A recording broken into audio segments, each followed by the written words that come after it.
Monsieur le représentant du directeur général du bureau opérationnel de suivi du plan du président du comité scientifique du forum, mesdames et messieurs les représentants des organisations patronales et professionnelles, mesdames, messieurs les membres du comité scientifique, honorables invités, en vos rangs, grades et qualités respectifs. Je voudrais, au nom du président du conseil d'administration, de tout le personnel et à mon nom propre, vous souhaiter la bienvenue ici au Centre international du commerce extérieur du Sénégal. Je voudrais vous remercier d'avoir bien voulu, en ma qualité de directeur général, accepter d'honorer de votre présence à notre invitation aux sessions du Forum scientifique qui est devenu, de par son importance et de sa pertinence, une activité à part entière dans l'organisation de la FIDAK. La FIDAK, aujourd'hui, qui est un grand rendez-vous africain du commerce, qui cette année voit la participation officielle de 10 délégations gouvernementales, mais également de 30 nationalités. Monsieur le conseil technique, chers invités, l'organisation du forum de la FIDAK est aujourd'hui motivée par la volonté du centre de toujours créer, en marge de l'exposition des biens et services et des rencontres B2B, un cadre de concertation et d'échange, permettant aux experts que vous êtes d'essayer d'apporter des réponses aux nombreux défis auxquels beaucoup de secteurs d'activité des pays de la sous-région africaine font face et qui pourraient constituer des obstacles à leur expansion et leur insertion dans l'économie mondiale. Permettez-moi de vous rappeler que le slogan de la manifestation, c'est « La FIDAK, un outil d'intégration régionale ». C'est pour cela, dans le cadre de notre feuille de route, la nouvelle feuille de route, rappelez quand nous avons pris service, nous avons travaillé sur l'état des lieux pour véritablement mesurer le poids de la mission que son Excellence le Président de la République nous a confiée. L'état des lieux a révélé beaucoup de choses. Mais aujourd'hui, si on se réfère à la mission du CICES, la promotion de l'expansion économique du Sénégal dans tous les secteurs d'activité, sous toutes ses formes, à travers l'organisation de salons et de foires, qui sont des manifestations économiques. J'ai remarqué dans la salle la présence des étudiants, qui me fait beaucoup plaisir. À chaque fois, quand il s'agit d'organiser la FIDAK, nous recevons beaucoup de demandes d'emploi, parce que le CICES a besoin de personnel d'appoint. Nous avons signé des conventions avec des établissements supérieurs, notamment le CESAC, et certainement avec les établissements de Thiès ici présents, pour dire notre cœur de métier, c'est le commerce. Nous avons signé des conventions avec ces établissements pour mettre ces étudiants en commerce international, en gestion, de les mettre en position de stage pour nous accompagner en tant que personnel d'appoint. Nous voulons cette année une FIDAK plus professionnelle. C'est le moment de vous mettre en contact direct avec les entreprises, connaître les réalités du monde du travail, certainement des opportunités pour faciliter votre insertion dans le monde du travail. Tout le monde sait qu'aujourd'hui, la problématique des jeunes, c'est l'emploi. Ainsi, le thème de cette 29e édition, promouvoir l'agrobusiness pour un développement économique et social durable, et en parfaite synergie avec les orientations de nos gouvernants. Orientations qui contribuent à développer et à promouvoir des espaces économiques dynamiques, gage d'un développement durable au profit de nos populations. Nous avons l'autorité à décider d'aller vers la relance de l'économie. Nous sommes aujourd'hui frappés par la pandémie, mais nous allons relancer nos activités, vivre avec la pandémie.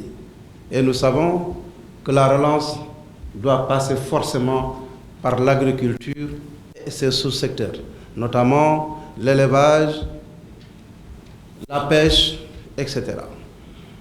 Et ce sont des niches d'emploi extraordinaires pour faciliter l'insertion des jeunes diplômés que vous êtes. C'est l'occasion d'adresser nos sincères remerciements à M. Abdou Karim Fofana, notre frère et ami, le ministre en charge du suivi du plan Sénégal émergent.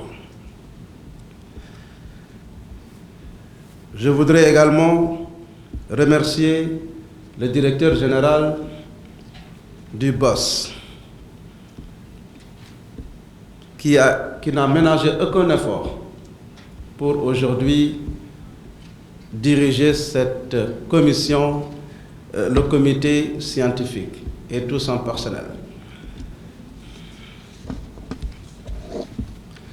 Je suis, monsieur le conseiller technique, mesdames et messieurs, je suis d'ores et déjà convaincu que ce présent forum débouchera sur des propositions intéressantes et pratiques à transmettre à la fin de la FIDAK au gouvernement, mais également aux partenaires du développement, sans oublier les représentations diplomatiques présentes ici au Sénégal. Pourquoi? Parce que tout simplement, nous avons décidé d'internationaliser le CICES. Si la mission, c'est la promotion de l'expansion économique, nous travaillons pour promouvoir les échanges commerciaux entre le Sénégal et ses pays frères. Donc ce sont des opportunités. L'information doit être relayée à ce niveau également pour que ces pays frères puissent être au courant de tout ce qui se passe au Sénégal en termes d'opportunités pour qu'on puisse aller vers un meilleur renforcement de la coopération économique, la coopération bilatérale.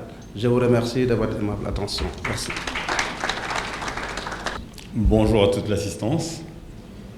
Monsieur le conseiller technique représentant le ministre chargé du plan Sénégal émergent, Monsieur le conseiller technique représentant le ministre de l'Industrie et des PMI, Monsieur le représentant du BOS et Monsieur le directeur général du CICES. Le secteur privé est honoré d'être concerné par un thème aussi important que celui d'aujourd'hui, promouvoir l'agrobusiness pour un développement économique et social durable. Et la session d'aujourd'hui concerne la politique agro-industrielle et les opportunités d'investissement. C'est dire que c'est important de signaler que nous sommes un pays, le Sénégal, en Afrique, et que ce que nous avons aujourd'hui, c'est l'agro-business en devenir. Ça veut dire que l'agriculture de notre monde est essentielle pour le développement de notre monde. On se rend bien compte qu'aujourd'hui, le développement de notre monde est lié à l'écosystème, à l'environnement qui est en train de pâtir de ce que nous sommes en train de faire de ce monde-là. Et que l'agriculture en Afrique est encore saine. Et que l'industrie en Afrique peut se prévaloir de l'expérience que les pays industrialisés ont déjà eue. Comment développer notre agriculture en maintenant la qualité que nous avons aujourd'hui en Afrique.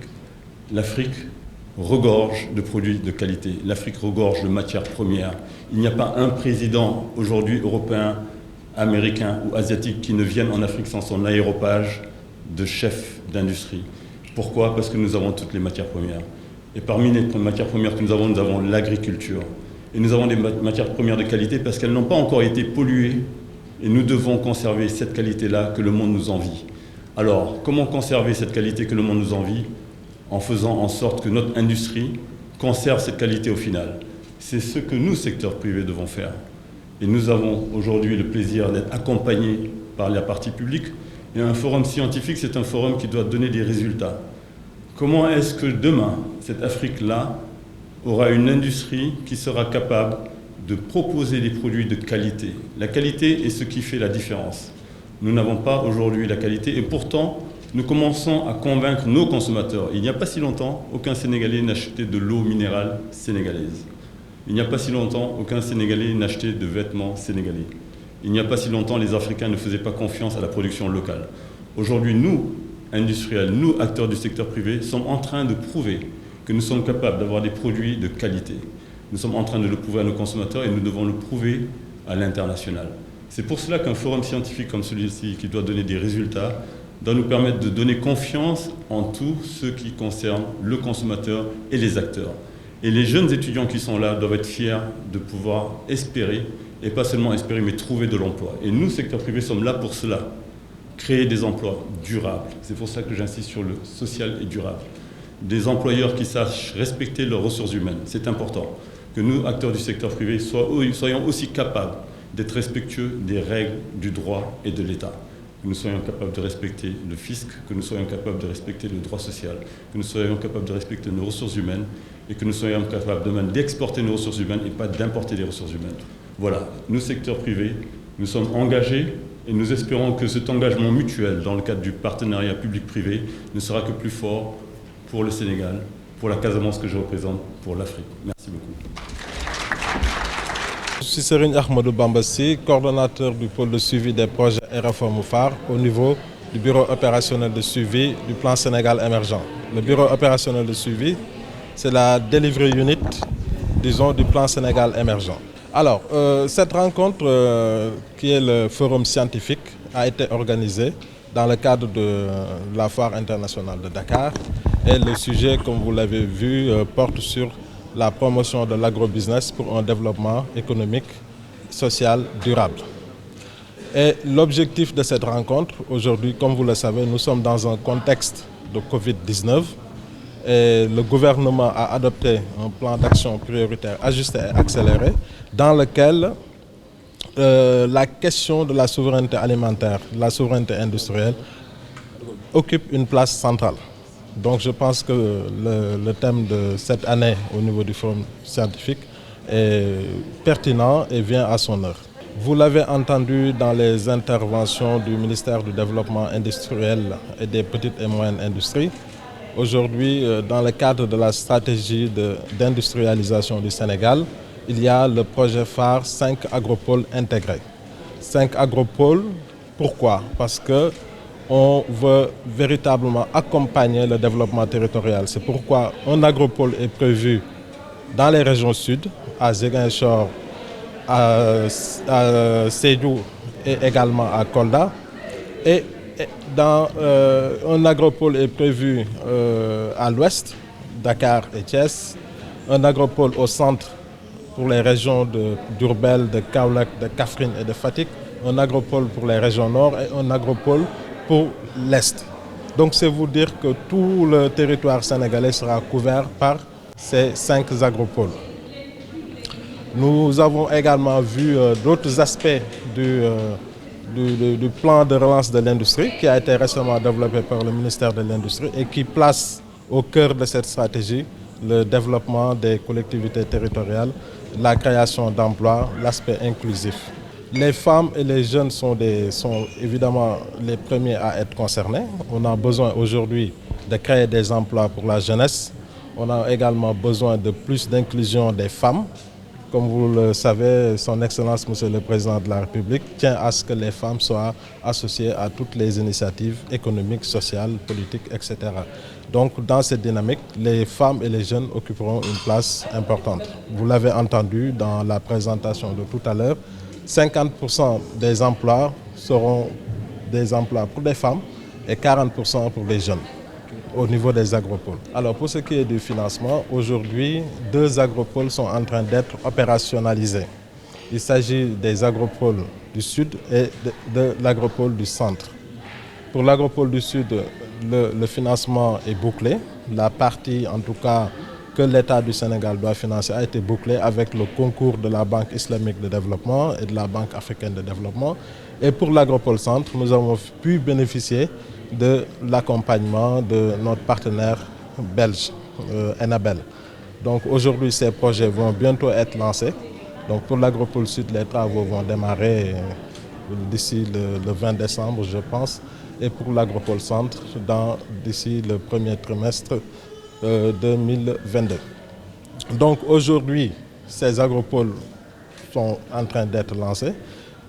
Il y a beaucoup de travaux qui sont en cours pour que le secteur privé puisse être mobilisé et accompagné, parce que c'est le secteur privé qui va développer ces agropoles. C'est eux qui vont installer des unités de transformation, qui vont créer des emplois et véritablement participer à cette relance de l'industrie.